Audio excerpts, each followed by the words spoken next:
पूज्य बाबा कहते हैं कि अगर ये 6 बातें जिसके जीवन में है वो साधना या आराधना या उपासना नहीं कर सकता है। ध्यान से सुनना, बड़े अनुभवी महापुरुष हैं। पहली बात, जिसको भोग बहुत प्रिय लगते हैं, देख लो, चाहे रसेंद्री का भोग हो, चाहे जनेंद्री का भोग हो, चाहे नेत्रेंद्री का भोग हो, चाहे श्रवणेंद्री का भोग हो, ये सब भोग ही हैं। जिनको भोग प्रिय है वो उपासना साधना इस मार्ग में नहीं चल सकता, अध्यात्म मार्ग में। अब आप निराश हो जाएंगे। तभी हमने कहा आचार्य शरणागति। हम यह है तैरना और आचार्य शरणागति है नाव में बैठना। श्री हरिवंश प्रताप नाम नौका निज खेवक, भवसागर सुख तरत निकट हरिवंश जो सेवक। अब देखो, हमको बहुत अच्छे अच्छे पदार्थ खाने का शौक है, ये दुर्गति कर देगा, बंधन कारक है। और वही शौक हम प्रियालाल को अर्पित करते हैं। जो जो पदार्थ अच्छे लगते हैं वो सब प्रियालाल को प्यार से पवाते हो, प्रसाद रूप से पाते, कुछ नहीं बिगड़ेगा। जो भोग हमें प्रिय है हम अपने प्रीतम को समर्पित कर देते हैं, वो संभाल लेंगे। पहला, भोगों में विशेष प्रियता, ये साधक के लिए कलंक है। जो भगवान के मार्ग का पथिक को बड़े से बड़े संपत्ति, बड़े से बड़े वैभव, बड़े से बड़े भोग का एक क्षण में त्याग कर देता है, एक क्षण में, क्योंकि जानता है एक हमारे प्रभु का संकल्प मात्र अनंत ब्रह्मांडों का सृजन कर दिया, ये कोई सत्य वस्तु नहीं है। दूसरा, सांसारिक पुरुषों से प्रेम करना साधना में उपासना में बहुत बाधक है। जो भोगी पुरुष सांसारिक पुरुष हैं उनके शरीर में ऐसे परमाणु होते हैं जिससे हमें भोग प्रिय लगने लगता है, जिससे संसार की बातें अच्छी लगने लगती हैं, घर परिवार रिश्ते नाते ये सब सत्य लगने लगते हैं। तीसरा, बहुत बोलने का स्वभाव जिसका है, बहुत प्रपंच की बातें करने का स्वभाव जिनका है। कुछ लोगों की तो ऐसी स्थिति है कि अगर वो मिल जाए तो पिंड छुड़ाना मुश्किल हो जाए, बस बातें ही नहीं खत्म होती, बात ही नहीं खत्म होती, बीच में उनको प्रणाम करके चलना होता है। अच्छा महाराज, तो जो बहुत बोलने का, अगर बहुत बोलने का तो नाम कीर्तन करो, भगवान की चर्चा करो, पूरी चतुरासी जी का पाठ करो, शांत हो जाएगा वाणी का वेग। जो बहुत बोलने का अभ्यास, और चौथा, जो बहुत खाने का अभ्यास, बहुत खाने का अभ्यास ये भजन नहीं होने देता, क्योंकि पूरी जीवनी शक्ति भोजन पचाने में लग जाती है। तो जो भजन के लिए हमें श्वास प्रश्वास खाली जगह चाहिए वो मिलती नहीं। ठांस के भर लिया अन्न, फिर ऊपर से पानी, तो वायु की जगह नहीं रह गई। अब श्वास प्रश्वास में बड़ी बाधा पड़ती है, तो फिर भजन नहीं होता। आराम से श्वास प्रश्वास ले सके पानी पीने के बाद, मतलब 10 रोटी खा सकते हो तो 4 रोटी खाओ और आधा पानी भर लो। पानी बहुत गर्मी शांत करता है, ब्रह्मचर्य पुष्ट करता है, पेट साफ करता है, बहुत आवश्यक है। ये नए बच्चे तो पानी पीते नहीं, अधिकतर कब्ज से बीमार रहते हैं।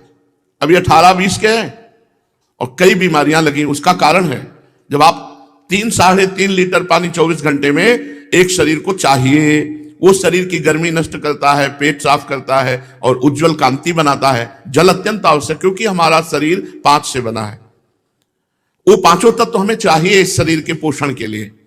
तो पृथ्वी तत्व से जो गंध आदि है वो हमें, जल तत्व से जल हमें कांति बढ़ाता है, हमारे शरीर को पुष्ट करता है। पृथ्वी तत्व से अन्न आदि की भी पूर्ति होती है। वायु तत्व भगवान की कृपा से मिल ही रहा है। आकाश तत्व शब्द सब जगह है ही, और जठराग्नि के रूप में अग्नि तत्व विराजमान है। हम वैश्वानरो भूत्वा प्राणी नाम देह मात्रिता, वैश्वानर अग्नि के रूप में भगवान यहां विराजमान है। भोजन ज्यादा ना पावे, ज्यादा भोजन पाना बहुत नुकसानप्रद है और बिल्कुल ना पाना भी नुकसानप्रद है। युक्ताहार विहार से, उचित भोजन करे, अगर साधना ठीक करनी है तो उचित वस्त्र धारण करे। जितने में आपको लगे कि हाँ सर्दी है, इतना वस्त्र धारण करना चाहिए। अब या वयोवृद्ध हो या रोगी शरीर हो तो बात अलग। हम आपको कहते हैं अभ्यास की जय, इतने पे क्या पहनते हो, यहां क्या पहनते हो, कोई भी बताओ यहां क्या पहनते हो। और ये सबसे सुकोमल जगह है, और पूरी सर्दी सह जाती कि नहीं सह जाती? तो क्यों? अभ्यास।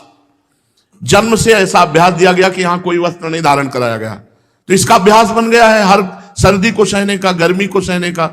अब आप इतना नहीं, शरीर में उतना ही वस्त्र धारण करो जितना लगे कि हाँ सर्दी है। जैसा हम कहें वैसा चलोगे। अगर शरीर कंपायमान हो रहा तो स्वेटर पहन लो, आप उतना वस्त्र ओढ़ लो जितने से काम चल जाए। उतना ही भोजन, उतना ही वस्त्र, युक्ताहार विहारस्य, और उतनी ही क्रिया जितने से हमारा भगवत चिंतन न छूटे। छठदम शील विरत बहुकर्मा निरत निरंतर सज्जन धर्मा। बहुत कर्म ऐसे उठ पटांग के ना करे जिससे हमारा चिंतन छूट जाए। और पांचवा, बहुत सोना।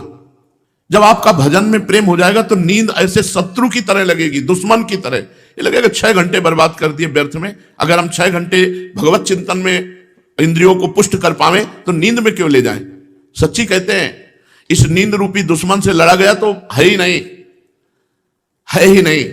बिल्कुल आप समझ लीजिए, जिद्दी स्वभाव, लड़ने का स्वभाव, किसी दूसरों से नहीं, अपने विषयों से, अपनी सुख सुविधा से लड़ना नहीं, नहीं है मेरे। जो गर्मी में उड़ते थे वही उड़ते हैं। अभी तक सर्दी का कपड़ा नहीं शुरू हुआ। ये हम अपने अहंकार के नहीं कह रहे। अभ्यास, पूर्वाभ्यास। जबकि किडनी फेल है, शरीर में कोई दम नहीं है, तब अगर किडनी सही होती ना तो एक ही अचला केवल बांधे होते, यही कहीं टाट पट्टी में पड़े होते। पर क्या करें, विवस्था है शरीर की, क्या वैसा ऐसा ऐसा। तो अधिक वस्त्र धारण करना, अधिक भोजन करना, अधिक सोना, ये सब साधकों के लक्षण नहीं है। साधक को तो बेचैनी बढ़ती है। हम अपनी दिनचर्या को इतनी तीव्र बनाएं कि हमारा हृदय भगवत प्राप्ति के लिए व्याकुल हो जाए, रुदन करने लगे। ये सोना ठीक नहीं, इससे लड़ो।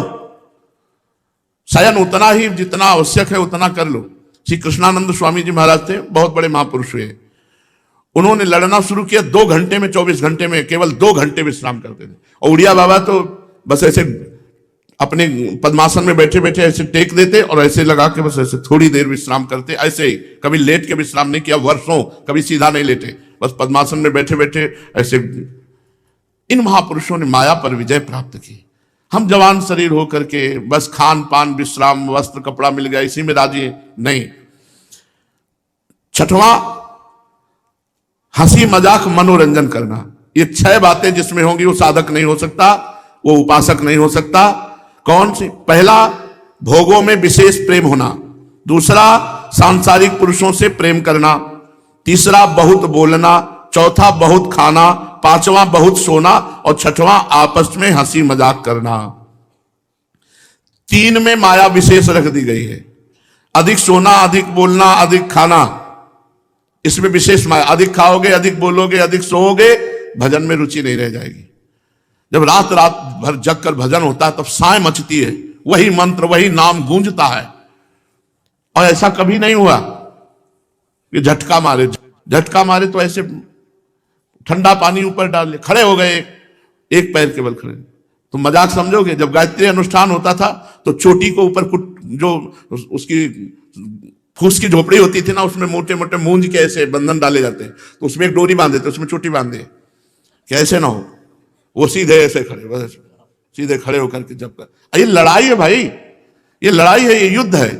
ये 6 बातों पर कंट्रोल करो। भोगों से विशेष प्रेम त्याग करो, सांसारिक पुरुषों से संबंध त्याग करो, बहुत बोलना बंद करो, बहुत खाना कम खाओ, बहुत सोना 3 घंटे 4 घंटे साधक के हैं, 6 घंटे संसारी पुरुष के हैं। 6 घंटे से ज्यादा जो सोता है वो प्रमादी पुरुष है। तो आपस में हंसी मजाक और मनोरंजन, भाई बैठ गए, टीवी चल रहे, खूब तालियां बज रहे हैं, हंस रहे हैं, ये सब भजनानंदियों का नहीं है।